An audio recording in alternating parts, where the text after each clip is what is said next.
Em nome do Pai, e do Filho, e do Espírito Santo. Amém. Evangelho de Jesus Cristo segundo São Lucas. Glória a vós, Senhor. Naquele tempo, grandes multidões acompanhavam Jesus. Voltando-se, ele lhes disse: Se alguém vem a mim, mas não se desapega de seu pai e sua mãe, sua mulher e seus filhos, seus irmãos e suas irmãs, e até da sua própria vida, não pode ser meu discípulo. Quem não carrega a sua cruz e não caminha atrás de mim, não pode ser meu discípulo. Com efeito, qual de vós, querendo construir uma torre, não se senta primeiro e calcula os gastos, para ver se tem o suficiente para terminar? Caso contrário, ele vai lançar o alicerce e não será capaz de acabar. E todos os que virem isso começarão a caçoar, dizendo: Este homem começou a construir e não foi capaz de acabar.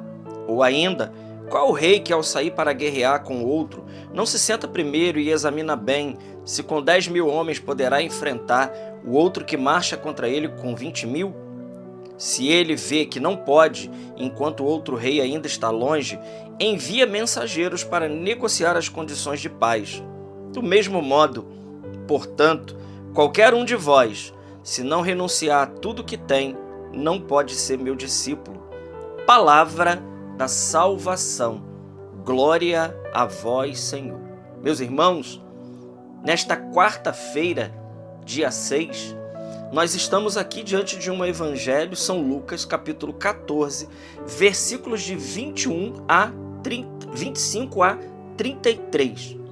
O ponto central que Jesus hoje quer falar para nós são as condições do discipulado. É importante a gente colocar aqui que nem todos são discípulos de Cristo. Muitas pessoas têm Jesus como um mestre, têm Jesus como uma pessoa que resolve os seus problemas, tem uma admiração por Jesus, até reconhece ele como Deus. Não, Jesus é Deus. Mas se tornar discípulo de Jesus é um outro departamento. Então, Jesus ele continua nos chamando. Assim como ele chamou os 12 para mais perto e ali começou a igreja, o Senhor também depois ele chama outros 72 discípulos, que são um número maior, aqueles que estavam ali no discipulado, e hoje, no dia de hoje, ele continua chamando a mim e continua chamando a você, querido irmão. Ele continua chamando a cada um de nós para o discipulado. Só que veja, existem condições. Existem condições para o discipulado. E a palavra discípulo significa aluno.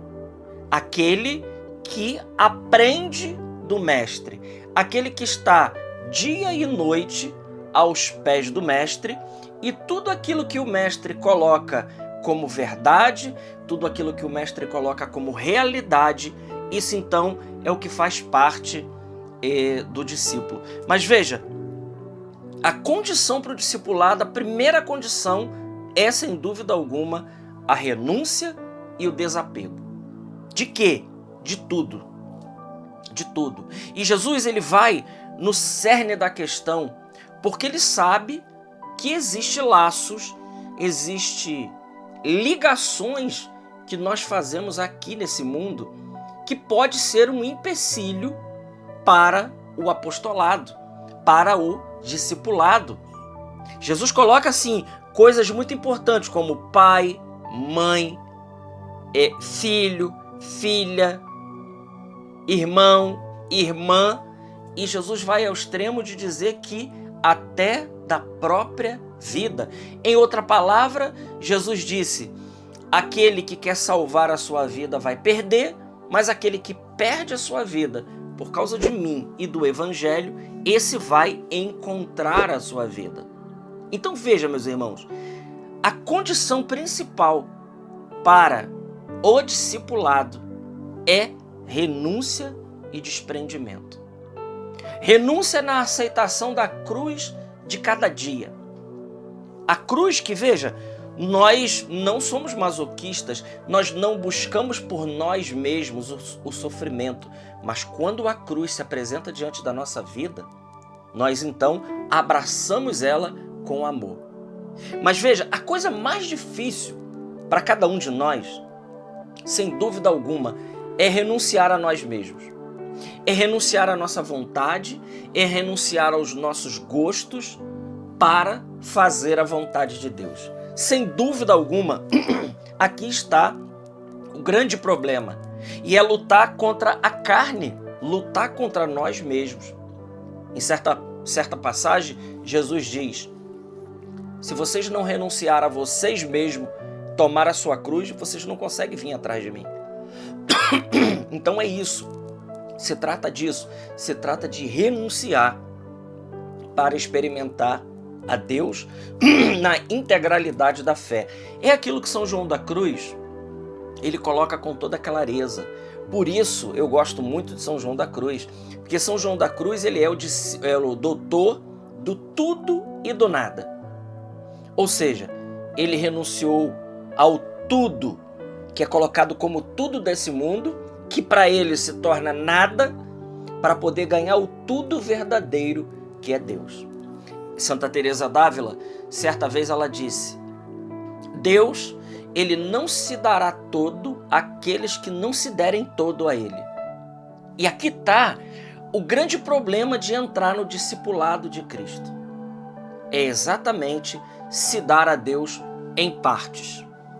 Certa vez, essa história é uma história verídica, um soldado de guerra, um homem que foi servir ao país com todo o coração aberto, e lá ele foi vítima, nessa guerra, ele foi vítima de ter pisado em uma mina, essas minas que explodem, e acabou que ele teve as suas duas pernas, precisou, acima do joelho um pouco, precisou ser amputada, as duas pernas dele. E ele era um soldado valoroso, vigoroso, um guerreiro, um lutador, uma pessoa com uma vida totalmente ativa. E passou um tempo, da sua recuperação, da cicatrização, até que ele pôde retornar à igreja. E ele estava lá, retornou à igreja, e o padre estava fazendo uma homilia que Deus aceita, que Deus queria a oferta do nosso coração, a generosidade do nosso coração. Esse homem, com as duas pernas amputadas, ele levantou a mão no meio da homilia e falou: Padre, Deus aceita um pedaço de homem? Foi a pergunta dele diante daquela homilia que o padre estava proferindo. Ele levantou a voz e falou: Padre, Deus aceita um pedaço de homem?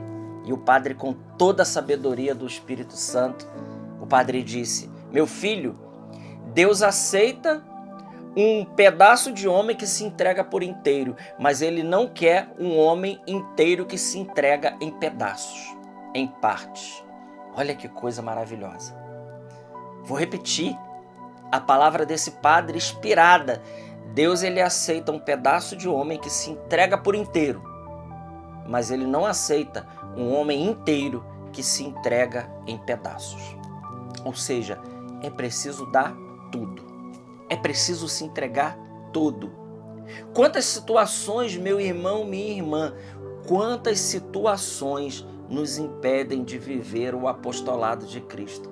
Quantas situações nos impedem de experimentar a grandeza do que é se entregar totalmente a Cristo? Os santos viveram isso. Os santos viveram isso na radicalidade. Eles colocavam a Deus em primeiro lugar. Deus era sempre o primeiro. Todas as outras realidades ficavam em segundo plano, diante da santíssima vontade de Deus. Jesus encerra o Evangelho dizendo: do mesmo modo, portanto, qualquer um de vós, se não renunciar a tudo que tem, não pode ser meu discípulo. Jesus está dizendo: não pode. Não é que não deve, é que não pode. Não pode mesmo. Não dá para a gente querer tudo, abraçar todas as coisas, sem abrir mão de nada, para poder ter a Jesus. É o contrário. É preciso abrir mão de tudo para poder ficar com o Senhor. Eu encerro com uma palavra de Santo Agostinho, que ele coloca na Cidade de Deus. Ele diz que 2 amores construiu 2 cidades. O amor de si, o amor desordenado de si. Porque nos amar, a gente pode nos amar. Mas o amor desordenado de si, até o desprezo de Deus, esse gerou Babilônia. Mas o desprezo de si, até o amor apaixonado de Deus, esse gerou Jerusalém Celeste. Essa gera a cidade dos santos. Essa gera a cidade que desce do alto. Então, a vida cristã é isso. Resumindo, a vida cristã é aquilo que Jesus diz no Evangelho. Se o grão de trigo, se ele cai no chão e ele não morre, ele continua só um grão de trigo. Mas se ele morre, então ele produz muito fruto. Esse aí é o segredo da vida cristã. Morrer a cada dia para nós mesmos, para as nossas vontades, para os nossos apegos, para que a vida de Cristo se manifeste em cada um de nós. Glória ao Pai, ao Filho e ao Espírito Santo, como era no princípio, agora e sempre. Amém. Deus abençoe. Salve Maria Imaculada.